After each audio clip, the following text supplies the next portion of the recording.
YS Vivekananda Reddy హత్య కేసును ఇతివృత్తంగా తీసుకొని తెరకెక్కిన చిత్రమే వివేకం. ఈ వివేకం చిత్రం ఇప్పుడు సోషల్ మీడియాలో అందరికీ చేరువలో ఉన్నటువంటి నేపథ్యంలో ఈ చిత్రంలోని సన్నివేశాలను వక్రీకరించారు అంటూ వైఎస్ఆర్సీపీ నాయకులు ఆరోపణలు చేస్తూ ఉంటే, లేదు నిజంగా వైఎస్ వివేకానందరెడ్డి హత్య కేసులో జరిగినటువంటి యథార్థ సంఘటనల ఆధారంగానే ఈ చిత్రాన్ని తెరకెక్కించారు అంటూ కూడా వైఎస్ వివేకానందరెడ్డి కూతురు సునీత గారితో పాటుగా టీడీపీ నాయకులు కూడా చెబుతున్నటువంటి నేపథ్యంలో అసలు ఈ రెండింటిలో ఏది వాస్తవం? ఈ చిత్రంలోని సన్నివేశాలన్నీ యథార్థంగా జరిగినవేనా లేదా వక్రీకరించినవా? అసలు ఏం జరిగింది అనే అంశానికి సంబంధించి మనతో మాట్లాడేందుకు ప్రముఖ సీనియర్ జర్నలిస్ట్ దుర్గా వడ్లమణి గారు మనతో ఉన్నారు. మేడంతో మాట్లాడు. దుర్గా గారు నమస్తే అండి. నమస్తే మా. దుర్గా గారు, వైఎస్ వివేకానందరెడ్డి హత్య కేసును ఇతివృత్తంగా తీసుకొని తెరకెక్కిన చిత్రమే వివేకం.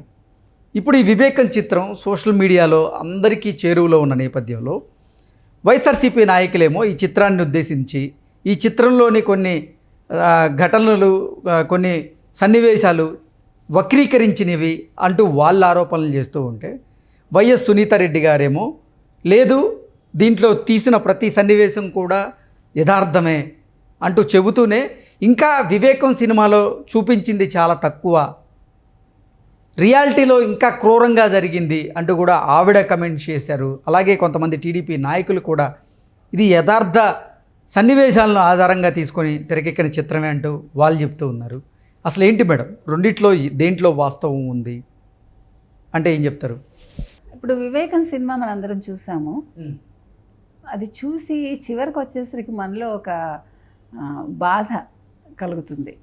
సినిమాని మనం చూస్తే యాజ్ ఇట్ ఈజ్ అంటే యథాతథంగా తీసినట్టుగానే అనిపిస్తుంది. ఎందుకంటే వాళ్ళు వక్రీకరించడానికి అసలు అవకాశం లేదు. ఎందుకంటే వాళ్ళు ఛార్జ్ షీట్ ఏదైతే ఉందో దాన్ని బేస్ చేసుకుని ఈ చిత్రం తీసామని క్లియర్ కట్గా చెప్పారు. దానికి విరుద్ధంగా వాళ్ళు వెళ్ళటానికి వీల్లేదు. అందుకనే వాళ్ళంత ధైర్యంగా దాన్ని రిలీజ్ చేశారు. లేకపోతే ఈ పాటికి గొడవలు అయిపోయి ఉండవా? సెన్సార్ బోర్డుకి ఇప్పుడు సర్టిఫికేట్ కూడా లేదు దానికి.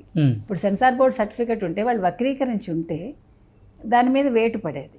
కాబట్టి వాళ్ళు ప్రతి సన్నివేశాన్ని అక్కడ ఏదైతే వాళ్ళు ఫైల్ చేశారో ఛార్జ్ షీట్లో వాళ్ళు ఏదైతే మెన్షన్ చేశారో దాన్ని యథాతథంగా తీశారు. ఓకే, అందులో సందేహం లేదు. ఇప్పుడు వైఎస్ఆర్సీపీ వాళ్ళు చెప్తున్నారు అంటున్నారు. అసలు జగన్మోహన్ రెడ్డి గారు కానీ, భారతీరెడ్డి గారు కానీ, అదే మొత్తం వాళ్ళ గ్యాంగ్ ఏదైతే ఉందో, సజ్జల గారు కానీ, ఒక ఈయనెవరు మన ఆడిటర్ ఆయన ఎవరు, విజయసాయి రెడ్డి గారు కానీ, ప్రశాంత్ కిషోర్ గారు, ఎవడైనా దాన్ని ఖండించారంటే సినిమా గురించి మాట్లాడారా ఇంతవరకు? ఒక్కళ్ళు నోరు మెదపలేదు.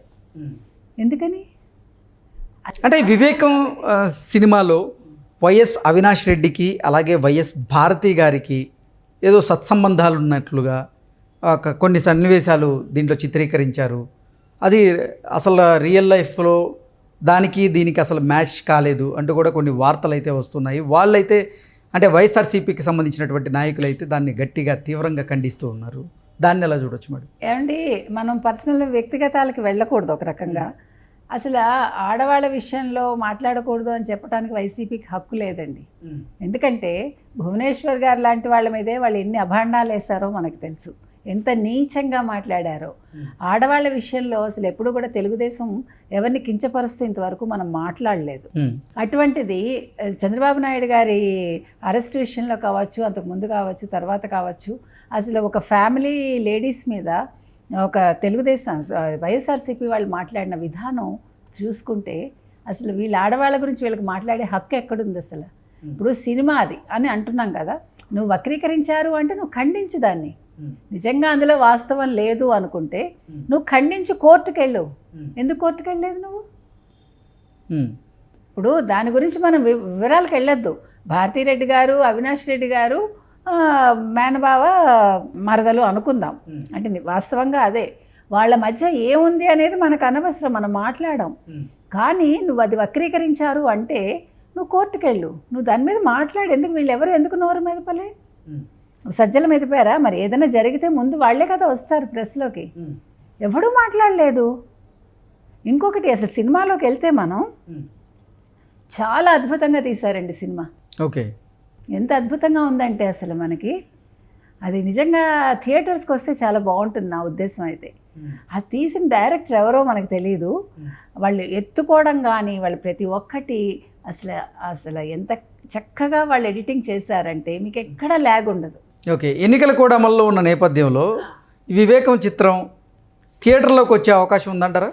అదే ఇప్పుడు తీర్పు రావాలి, ఇవాళ రేపు ఏం జరుగుతుందో అప్పుడు చూద్దాము. అయితే ఇప్పుడు సినిమా గురించి మాట్లాడుకుంటే మనం సినిమా చాలా బాగుందండి. ముఖ్యంగా వాళ్ళు ఎత్తుకోవటం కూడా ఫస్ట్ వంశవృక్షం ఇస్తారు మనకి, ఇచ్చి ఇగో ఇతని క్యారెక్టర్ ఇది, దీన్ని ఇప్పుడు సపోజ్ వివేకానంద రెడ్డి గారు ఇగో ఈయన అట్లా ఫోటోలు ఇచ్చేసారు. ఇచ్చేసాక ఆ పాట నేపథ్యంలో దాహం దాహం దాహం అని వస్తుంది. పాట కూడా చాలా అద్భుతంగా ఉంది. ఆ ప్లస్ ఆ కుర్చీ చూపించడం అంటే జగన్మోహన్ రెడ్డికి ఆ సీఎం అవ్వాలనే దాహం ఎలా ఉంది, దాన్ని ఎట్లా వీళ్ళు వివేకానంద రెడ్డి హత్య ద్వారా దాన్ని తీర్చుకున్నారు అంటే ఇది ఈ హత్య అనేది వాళ్ళు ఒక ఆయుధంగా మలుచుకున్నారు. అంటే ఇప్పుడు ఒక స్టెప్పింగ్ స్టోన్ అనుకోండి, ఇప్పుడు ఆయన సీఎం సీట్ ఎక్కాలి, పరమపద సోపానం ఎక్కాలి, దానికి ఈ వివేకానంద రెడ్డి అనేవాడు ఒక పావు నోట్లో పడి కిందకు వచ్చాడు, చచ్చిపోయాడు ఆయన. దీన్ని బేస్ చేసుకుని వాళ్ళు తీశారు. వివేకానంద రెడ్డి క్యారెక్టర్ చాలా అద్భుతంగా ఉందండి. అంటే వివేకానంద రెడ్డి గారిలో ఉండే సౌమ్యం, తర్వాత ఆయన గెటప్ కానీ ప్రతి ఒక్కటి అట్లా యథాతథంగా అమరింది. ఆయన హెయిర్ స్టైల్ కానీ ఆ క్యారెక్టర్ వేసిన ఆ నటుడు ఎవరో కానీ ఆయనకు నిజంగా నీరాజనాలు ఇవ్వాలి. ఎందుకంటే చాలా బాగా ఉన్నారు, ఆయన చేయటం కూడా అలాగే చేశారు. ఆ తర్వాత మీకు నెక్స్ట్ కుదిరిన క్యారెక్టర్స్ తీసుకుంటే భారతీరెడ్డి గారి నాన్నగారు క్యారెక్టర్ వేసిన ఆయన, అతను యాజ్ ఇట్ ఈజ్ ఉన్నారు. తర్వాత భారతీరెడ్డి క్యారెక్టర్ కూడా అంటే ఆల్మోస్ట్ ఒక 80% దాకా క్యారెక్టర్ స్టిక్స్ సరిగ్గా సరిపోయాయి. మన హెయిర్ స్టైల్ కానీ అంతా కూడా అమ్మాయి అంటే స్ట్రక్చర్ కానీ ఎవ్రీథింగ్ ఈజ్ పర్ఫెక్ట్. అలాగా కొన్ని క్యారెక్టర్స్ సూట్ అవ్వలేదు, కానీ సినిమా ఓవరాల్గా చాలా బాగుంది. మన అసలు కొన్ని సీన్స్ చూస్తే ఎంత ఆశ్చర్యం వేస్తుందో. అక్కడ కొలిమి మండుతూ ఉంటుంది, ఆయన సీఎం అవ్వాలనుకుంటాడు, ఆయన దాహం అది, ఆయన కోరిక అది. అప్పుడు ఆ కొలిమి మండుతూ ఉంటుంది. అట్లా అంటే సింబాలిక్గా చూపించటం ప్రతి ఒక్కటి చాలా బాగున్నాయండి. ఓకే, ఇప్పుడు ఈ వివేకం చిత్రం ప్రభావం రానున్న ఎన్నికల మీద చూపించే అవకాశం ఉందా?